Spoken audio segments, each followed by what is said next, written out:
Hi, and welcome back. Today we're going to look at a new radio that I bought. It is a tri-band radio. It's the BF-F8HP PRO, which is an upgraded radio from the BF-F8HP. I think this is around the fourth or fifth version of this radio. I'm not too sure on that.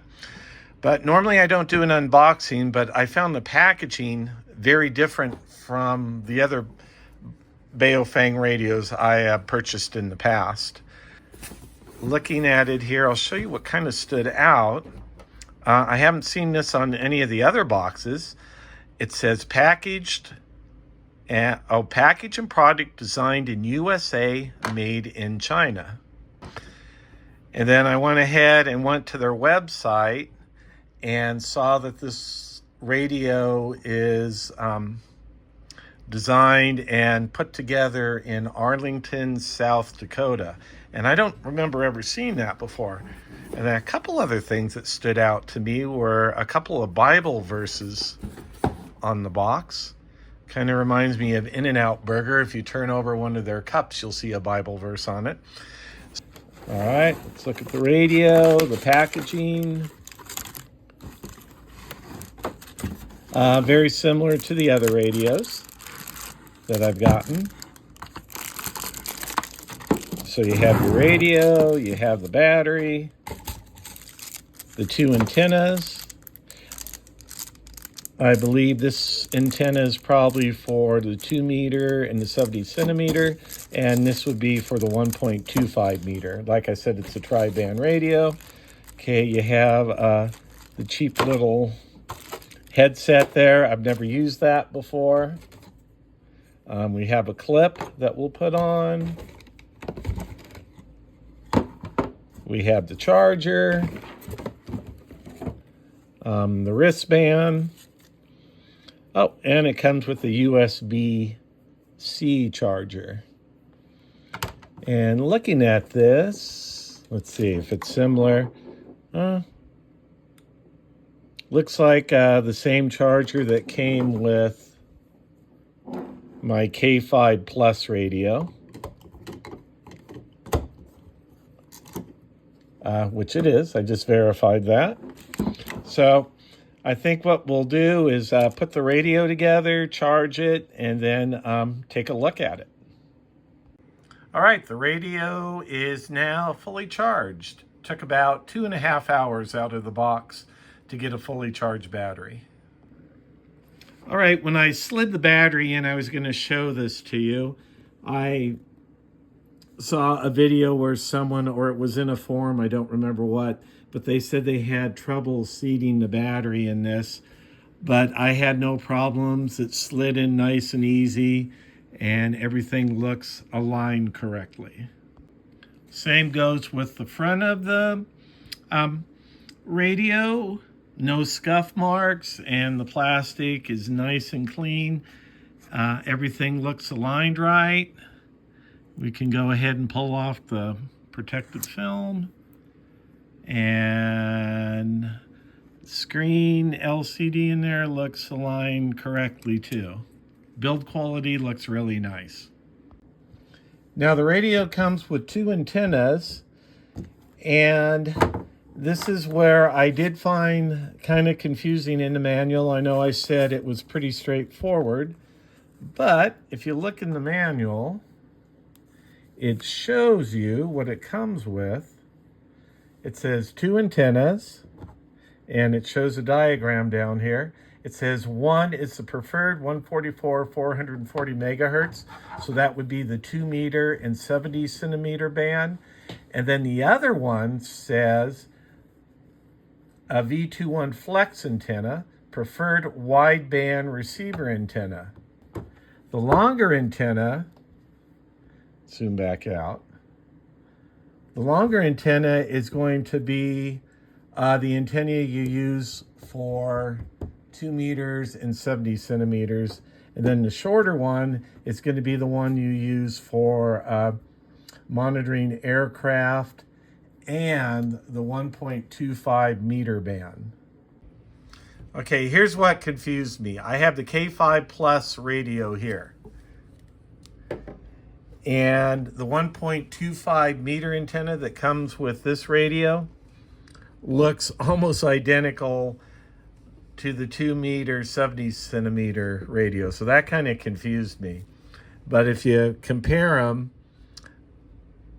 and hold them side by side, you can see that the K5 Plus antenna, the one for the 1.25 centimeter, is slightly bigger. I just found that confusing. So all you need to remember is the long ones for 2 meters, 70 centimeters, and the short ones is for 1.25 meters. Now, as with my other Biofang radios, I'm just going to put an Iogi 8-inch antenna on it. I really like these, and I think they perform a little better. So we're just going to go ahead and connect that.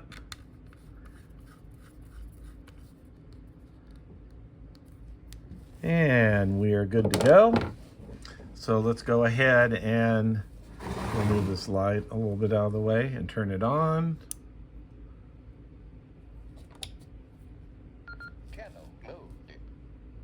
Okay, I don't know if you noticed that. There's a bit of a delay between the splash screen and when the radio turns on. Channel mode. So don't think there's anything wrong with your radio when you do that. I've seen other videos of this radio and they all do the same thing. So if we take one of our other Biofang radios, this is the K5 Plus. You see it turns directly on. So again, let's turn them on at the same time. Channel mode. And you can see there's a slight delay. As you can see, it has a nice, bright, vibrant screen on here, very colorful. I like it. It feels very solid. A nice size radio. If we look at it compared to a UV5R, you can see it's much bigger. If we look at it next to one of my K5 Plus radios, you can see they're very similar size.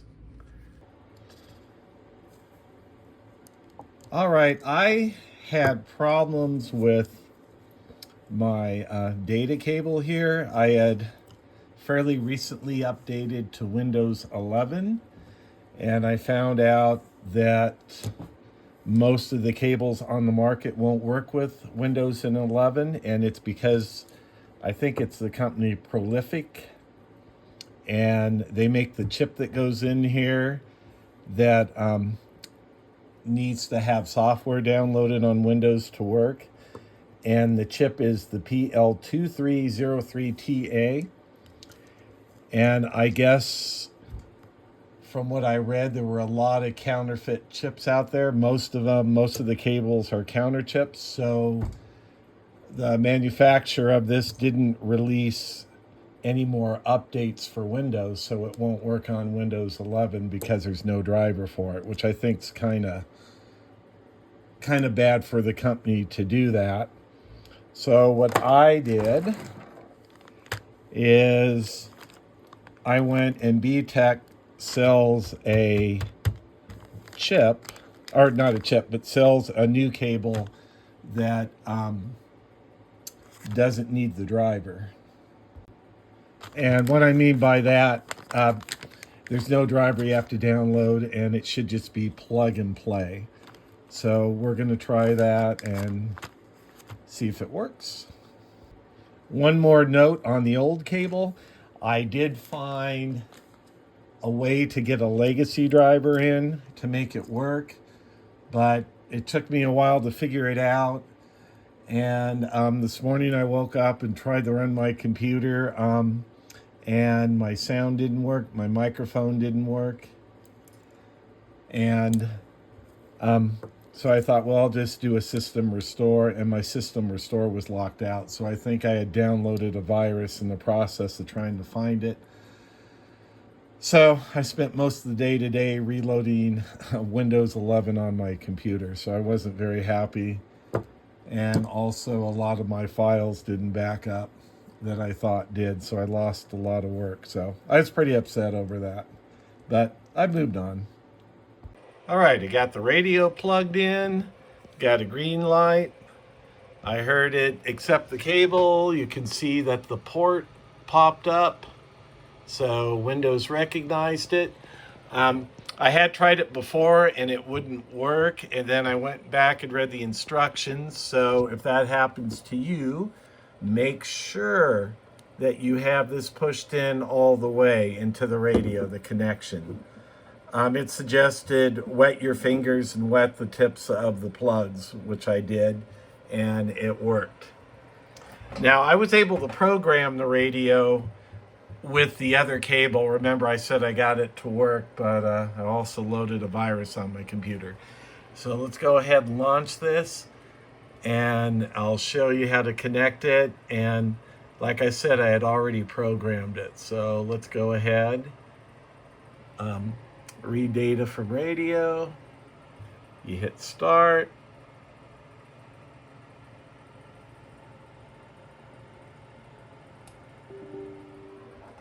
Oh, turn on the radio. That might help. All right, let's try it again. All right, program, read data from radio, and start. Yay, it's reading.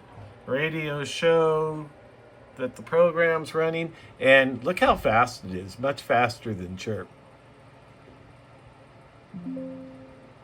And we're done. We click OK, and we can see all our data there. All right, I don't want to make this video too long, but again, get rid of your old cable if you're running Windows 11 and get yourself the BTECH cable. I think it's around $21, $22. You'll save yourself a lot of headaches. All right, so let's go ahead and look at the menu items on this radio. Like I said, I'm going to make another video because I don't want this one to go on much longer. But real quickly, let's look at the menu items on this radio. All right, first thing that pops up is zone. This radio has 10 programmable zones that you can put in the radio. And what's cool about the zones are you can put up to 100 frequencies in each zone. And what I've done is my scanner frequencies I have in one zone, and then my other frequencies that I use for 2 meters, 70 centimeters, and 1.25 meters, I have on another zone.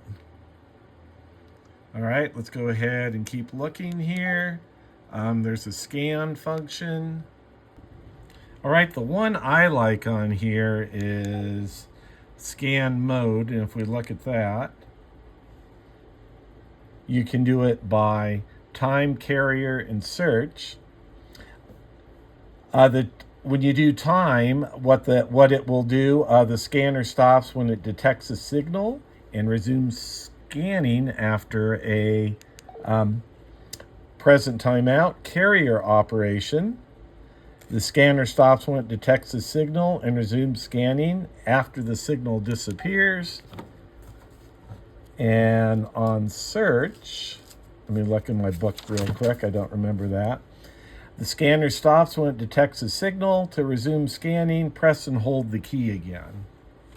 And I think that might be the one I like, because a lot of times when I scan, it will stop on a frequency, and then by the time I get there, it's resumed searching again. All right. All right. You can do a lot more with scan, but I'm not going to get into everything because I could talk about this radio for probably hours, all the features it has. Okay, radio settings. Those are ones you will probably change. Let's go through them. We have a step, a squelch, a power save, a Vox switch, level, delay. Not sure what the TOT is, or the TOA. Voice prompts, a radio talks to you. Roger tone, or key beep. Backlight, which is the backlight here. I have it set to go off after 60 seconds. I find that plenty of time. Power on display. Let's take a look at the power on display real quick. Oh, when you turn on the radio, you can have it do a picture, which I have it set to, the battery voltage, or station ID, which you could put your own information on there. You could put maybe your name and phone number if you left your radio somewhere. Dual watch is where you can look at 2 frequencies, and I have it on single watch, which I really like. So let me show you that again. As you can see, I'm only looking at 1 frequency. I like that much better instead of looking at 2 frequencies. So let's go back to radio settings. Okay, we've done all those. I guess we have to go through them again. Okay, auto lock, alarm mode, alarm tone, radio ID, display ANI, DTMF side tone, PTT ID, PTT code delay, tone burst, tail squelch, menu exit time, which I have for 60 seconds, SK2 function, station ID, DTMF typing, power on time, reset, and that's it for the radio settings. Then we have the GPS, which I have shut off at the moment. It consumes battery. You can put it in the time zone, the speed unit, and the GPS mode. Not quite sure what that is. I haven't played around with it. But I do know you can share your GPS location, your coordinates, and you can send it to someone else. And then it gives a picture of a circle with crosshairs. You're in the center. And then you could see where someone else is with their GPS. So if you're hiking with someone, you could walk towards each other. And I read where they are going to update the GPS with future firmware. This is the first radio, I think, by Baofeng that will allow updates. They're going to send out firmware updates. Okay, program channel, radio info. And that's what I was just talking about. If you look at it, it'll tell you the firmware version and the hardware version, which this radio just came out, so they're still on version 1 on the hardware. So I'm going to end it here, and then I think on the next video I will go over the software in more detail, because it is a little more complicated than Chirp. But if you want to program different zones in a different picture on your radio, you're going to want to use their software. So please hit the like button if you like this video, and if you like my content, please subscribe if you don't already. So thanks for watching, and I will see you next time.